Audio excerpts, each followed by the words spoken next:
Hey, what's up, everybody? Fred Minnick here with a review. Today, I'm going to be tasting one of these from the Buffalo Trace Antique Collection. Take a look at this. This is the media package that I got this year. And as you can see, what's missing from this box is William LaRue Weller. And that is what I will be reviewing today. Now, I know a lot of you have been hitting me up and asking, like, hey, why aren't you doing any reviews? The truth is, I've been putting so much focus on my show, the Fred Minnick Show, that I haven't had time to do reviews. But people at Club Marzipan have been getting exclusive reviews, while I have been neglecting this wonderful YouTube community. I apologize, but the amount of energy and effort that has been taken to do the Fred Minnick Show, I hope you can tell that the production's been up. By the way, if you have a favorite interview I've done so far with this kind of new format, put it in the comment section. I would love to know. I'm also in the throes of a new book, and whenever I'm writing a book, that kind of is all-encompassing, and I just haven't had the ability to do reviews like I used to. But the good news is I'll be dropping quite a few more since we're at the end of the year, and I got a lot of tasting to do before I finalize my top 100.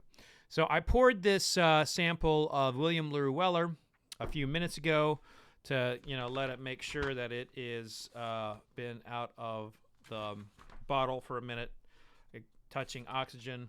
And so I want to tell you what it is. This is the press release straight from Buffalo Trace. The William LaRue Weller barrels aged over 12 years on lower floor of the Rick House at Buffalo Trace, barrel entry proof of 114. That's the standard Weller entry proof, 114. Now, interestingly, it was 110 for all of bourbon up until 1962. They changed it there to 125, but quite a few bourbon distillers still do 110. Wheated bourbon, which is what Weller is more receptive to lower barrel entry proofs. Okay, so uncut, unfiltered. This is 125.8 proof. Then it goes on to say their awards and tasting notes and all that stuff. So key points here: 12 years old, 125.8 proof. Let me see if there's anything on the bottle that may not have been in the press release. Nope. And I'll show that to you, give you a little close-up here of what that looks like. Again, this is a media sample. This is not, this is what they send us when you are a reviewer. If you ever want to become a professional whiskey reviewer, and I'm being serious about this, put it in the comment section. I'm always looking to bring in new people into this world. I've worked with a lot of people and helped them become tasters. It's a lot of work, y'all. This looks like fun. It is a lot of fun, but the amount of whiskey you have to taste and the way you have to train your palate so your palate just doesn't get worn out. It takes a lot of work, and it looks like fun. It is, but sometimes too, you got to say you don't like something, and it pisses people off. So you got to be okay with that. That being said, William LaRue Weller has had a rough go with me in the last few years. It was not on my top 100 last year, so that kind of threw a lot of people off that I didn't put it in my top 100 because it won it the year before. And, it's done well in years past, but it's also been flat for me in years past. And that's really the story of the Buffalo Trace Antique Collection in general for me. Handy is one of those. It's on and off again for me. Sazerac has probably been the most consistent one for me. I've always liked Sazerac. The Eagle Rare's been hit and miss. George T. Stagg is pretty consistent. I'd probably put Stagg as a little bit more consistent than Weller.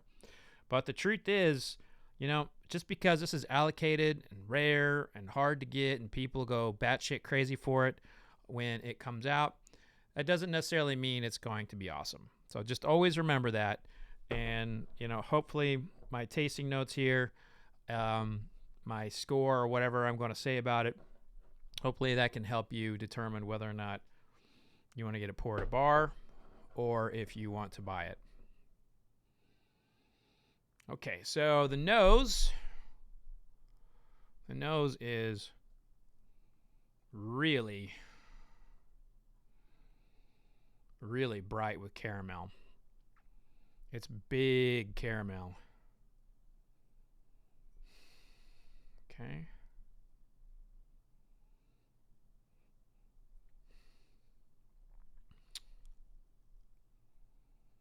So after caramel, there's like a kind of like a peach cobbler, peach pie coming out of the oven. Very peach centric. So a lot of kind of peach style notes.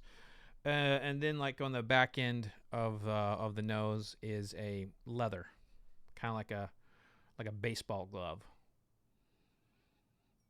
which is the World Series going on right now. My Brewers didn't make it again.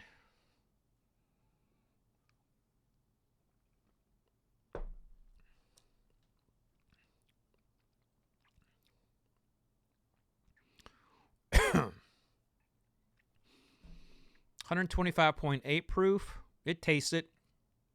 You know, sometimes you get a bourbon on the palate that's high proof and it feels like butter, like it's not that hot, like you don't feel it in your throat and your chest.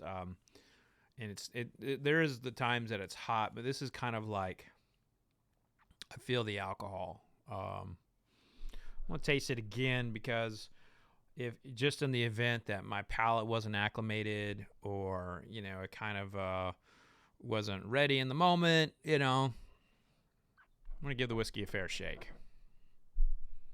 But my first impression is it's very hot. And 125.8 proof. Wow, that's packing some heat. Let's face it.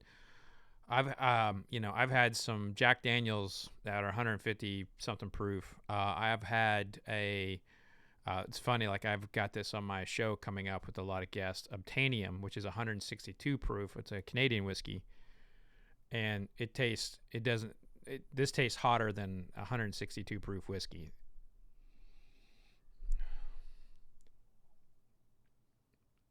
All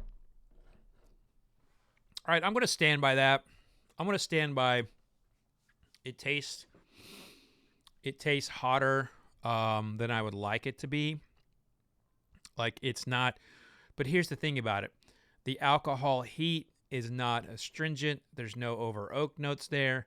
So once I'm past that initial burn, that initial depth of alcohol, boy, am I treated with some nice stuff. So I would say that this could be the way it approaches the tongue alone is gonna, if you are a standard bottled and bond drinker, or if you are 107 proof is like the highest you'll go, or say Maker's Mark cask strength feels too hot for you, man, this is not going to be right for you.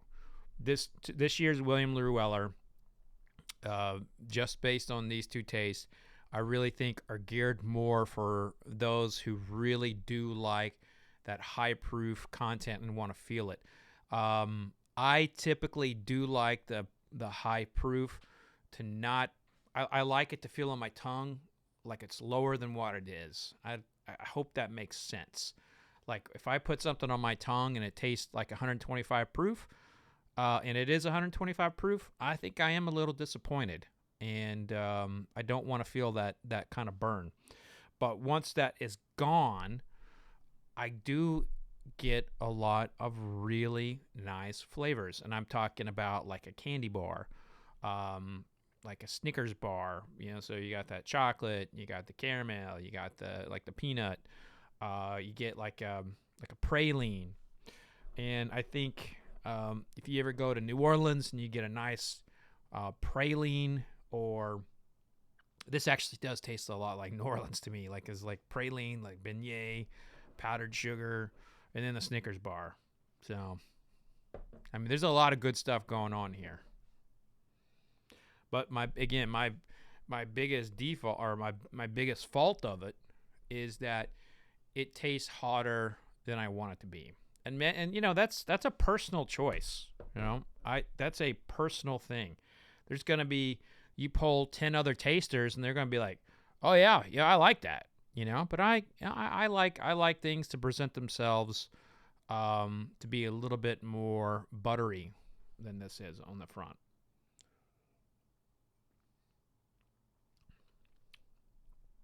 Now that third taste, my tongue Still feeling it. Still feeling it. My throat, still feeling it. So it's not a matter of acclimation. I've now tasted the bourbon 3 times. The flavors are all there. But it burns. So my assessment on this is it is a fantastic, flavorful whiskey if you are a cask strength drinker. If you are not a cask strength drinker, if you are someone who likes 100 proof, 107 proof, you probably won't like this one. You'll probably find this to be unapproachable. And in fact, I do this a lot with new tasters, new drinkers, and I'll give them something that I think is pretty, standard in the high proof side, and they'll be like, "Oh my God, it's so hot, it burns!" Don't give this to that person. So the good news is most of you all watching this show are very much proof chasers. So I think you're probably going to like this one, and it probably does fall within your wheelhouse. Will this one make my top 100? I got to tell you, this one is not a shoe-in. But I also do like it more than I liked last year's. Last year's I thought was just flat. This one is not flat. This one has a lot of flavor going on, but to me, it just is not. It is not buttery. It's just too alcohol forward. I don't want that. And if I'm scoring it, if I'm scoring this, which since I'm saying if I'm scoring it, I'm scoring it probably an 89, maybe a 90. Like, this is not going to be in that upper echelon, products that I would want to taste. Things that I would probably take over this, I would buy Rare Breed over this. I would drink Rare Breed over this one. Now, Rare Breed's available, and, it's whipped a lot of these whiskeys and blind tastings, including my own.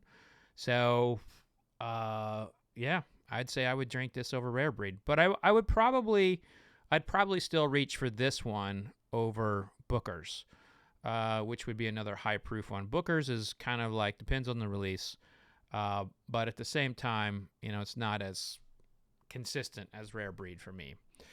And then I'd say, if you want to bring in the wheated bourbons, I'm buying Larceny barrel proof all day long over this. Larceny barrel proof would kick the shit out of this bottle, in my opinion, in a blind tasting. But then again, that's why they're blind tastings. You don't know what they are, and this one just, falls a little too hot for me on the palate. But hey, that's going to do it for this little review. Thank you for tuning in. This has been William LaRue Weller, the 2024 Buffalo Trace Antique Collection, and I'm giving it a score between 89 and 90, so maybe 89.6. So thank you so much for tuning in. I mentioned earlier Club Marzipan. If you want to go check that out, we have I actually have a tasting with Club Marzipan coming up here in about 30 minutes. And then we have a blending exercise with K-Luke. So if you want to go check out Club Marzipan, you will find a link in my description. Cheers. Also, vodka sucks.